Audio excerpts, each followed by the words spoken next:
इस प्रकार के प्रश्न जो दिया गया है यूपी बोर्ड के एग्जाम में पूछा जाता है।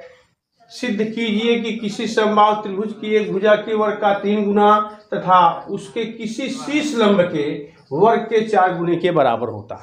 ये कैसे सिद्ध किया जाएगा वो बताने चल रहे हैं, ध्यान से देखिए। अब उसके बाद ये समबाहु त्रिभुज में आप जानते हैं समबाहु त्रिभुज में तीनों भुजाएं इक्वल होती हैं, बराबर होती हैं, ए बी सी। ये आपका ये भुजा तीनों बराबर है। यहाँ लिख दीजिए A B equal B C equal A C, क्योंकि ये समबाहु त्रिभुज है। अब इस पर हम बी सी पर किसी भी, चाहे हम यहाँ ए सी पर खींचे, चाहे ए बी पर खींचे, चाहे बी सी पर खींचे, एक लंब खींच देना है। तो लंब क्या खींच रहे हैं? तो ए डी खींच रहे हैं। ए डी लंब खींचा। जब ए डी खींचा तो ये ए डी जब खींचा तो ये बी डी बराबर डी सी होता है, क्योंकि समबाहु त्रिभुज में ये जो है BC/2 ये हुआ BC/2 ए हुआ आधा। अब इसके लिए जो है अब सिद्ध क्या करना है?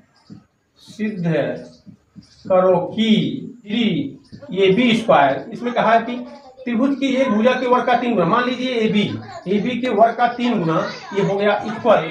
अब इसमें क्या दिया? शीर्ष लंब के वर्ग के 4 गुना। शीर्ष लंब क्या है? शीर्ष लंब AD के वर्ग के 4 गुना, ये बराबर होता है, यही सिद्ध करना है। अब उसके बाद हम इसमें समकोण त्रिभुज ADB में लेते हैं, चाहे आप इसमें लीजिए चाहे उसमें लीजिए, दोनों एक ही है।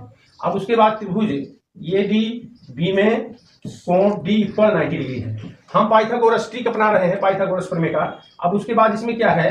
AB square equal AD square plus BD square, ये पाइथागोरस प्रमेय का फार्मूला है, इसको याद रखिए। कर्ण का वर्ग इक्वल लंब का वर्ग प्लस आधार का वर्ग। अब उसके बाद जो है ये भी स्क्वायर इक्वल AD बराबर हम लिख सकते हैं, AD बराबर जैसे इसमें है क्या, AB equal BC equal AC। अब उसके बाद BD जो है, जो BD है उसको हम लिख सकता हूँ BD इक्वल AB/2 बराबर BC/2 बराबर AC/2। चाहे इसमें से हम कुछ भी रख सकते हैं। तो इसमें जो है जब तीनों भुजाएं बराबर हैं तो हम AD के यहाँ हम AB भी लिख सकता हूँ, या BC या AC, कुछ भी लिखो, तीनों भुजाओं में से कोई भी लिखो। अब उसके बाद AB है, लेकिन हमको क्या करना है? AB लिखा हो तो AB से ही हमें निकालना है, इसलिए हम यहाँ पर AD के स्थान पर AD ही लिखेंगे। अब उसके बाद BD है, BD के स्थान पर हम लिख देंगे AB/2 इसका स्क्वायर।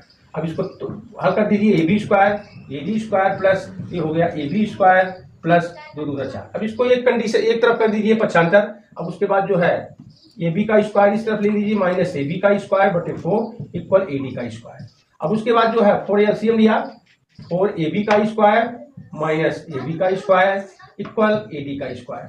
अब उसके बाद 4 में से घट जाएगा, 3AB का square equal upon 4 equal AD का स्क्वायर। अब उसके बाद इसका त्रिज्या गुणा कर दीजिए, ये 4 चाहे बनाओ चाहे वो बनाओ। अब उसके बाद 3AB का स्क्वायर, इसका त्रिज्या गुणा कर इक्वल 4AD का स्क्वायर। यही मुझे सिद्ध करना था, ये आपका सिद्ध हो गया।